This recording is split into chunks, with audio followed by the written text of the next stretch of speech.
てめえ、タイミング見計らって出てきたろ。バレたか。バレるわ。この際だから、これだけは言っておく。全店は帰ってなえる。シラリズムこそが正義だ。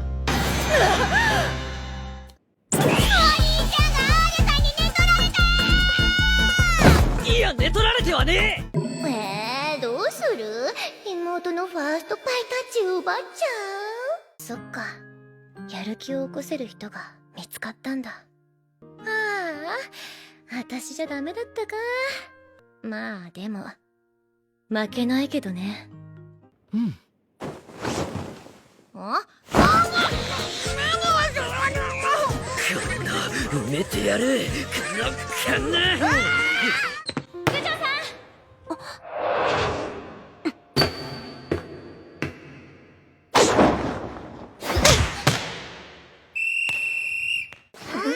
頭下げて。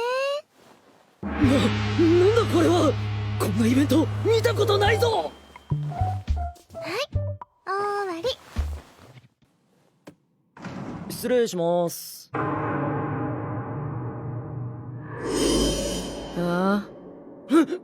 すみません、間違えました。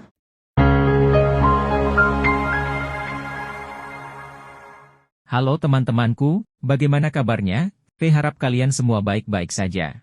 Pada video kali ini, V akan membawakan alur cerita. 時々ボソッとロシア語で出れる隣のアーリャさん。 Sebelum masuk ke pembahasannya, siapkan dulu camilan, duduk yang rapi, jangan terlalu dekat dengan layar HP ataupun laptop yang kalian gunakan. Jika sudah, kita langsung ke pembahasannya. Check this out. Adegan dimulai dengan memperlihatkan Kusi yang sedang berjalan menuju rumahnya. Dia bergumam tentang kejadian saat dia mendeklarasikan dirinya yang akan mendukung dan membantu Alia.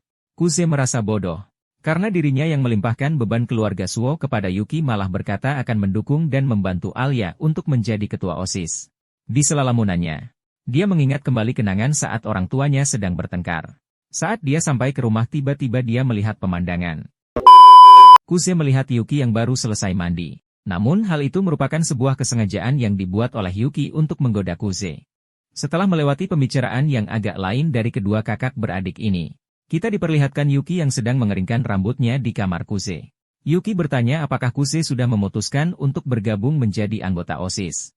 Dengan perasaan tidak enak, Kusi menjawab bahwa dirinya akan membantu Alia untuk menjadi ketua OSIS. Mendengar hal tersebut, sedikit perasaan kecewa tersirat di bibir Yuki. Namun dia malah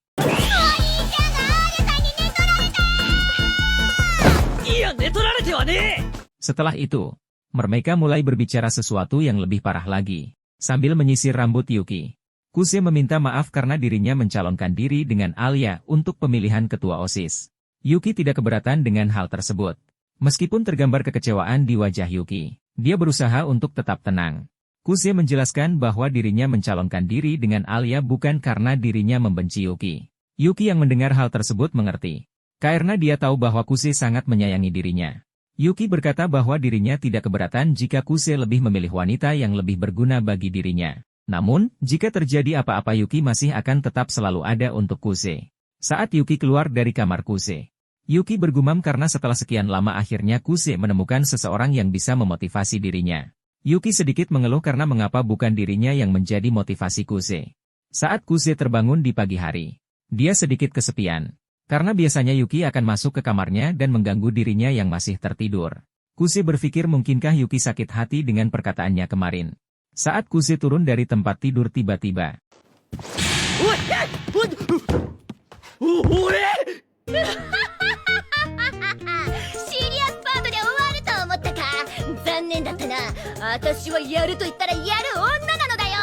Karena Yuki tersangkut di bawah tempat tidur Kusi, dia akhirnya meminta bantuan Kusi untuk menariknya keluar. Namun yang Kusi lakukan malah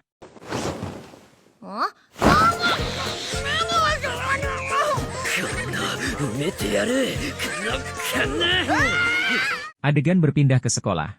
Di sana Alia sedang bimbang menunggu kedatangan Kusi. Itu disebabkan karena deklarasi Kusi kemarin. Saat Kusi datang, Alia memandangi wajah Kusi yang tampak bersedih. Selain itu, di saat jam pelajaran, Kusi yang biasanya tertidur malah belajar dengan sungguh-sungguh. Alia berpikir mungkinkah dia benar-benar akan merubah kebiasaannya demi dirinya. Saat jam olahraga kepala Kuse terkena bola voli dengan cukup keras. Alia yang melihat hal tersebut sedikit cemas. Dia bertanya kepada Kuse mengenai kondisi kepalanya. Saat Alia memeriksa kepala Kuse. Setelah Alia memeriksa kepala Kuse, Alia menyuruh Kuse untuk minum terlebih dahulu. Mungkin Alia takut Kuse terkena dehidrasi. Karena Kuse tidak bisa berpikir dengan jernih. Kuse akhirnya membasahi seluruh kepalanya dengan air. Tak lama setelah itu, Masha datang menghampiri Alia dan juga Kuse. Dia bertanya kepada Kuse apakah dia membawa handuk untuk mengeringkan kepalanya yang basah. Kuse menjawab bahwa dirinya tidak membawa handuk.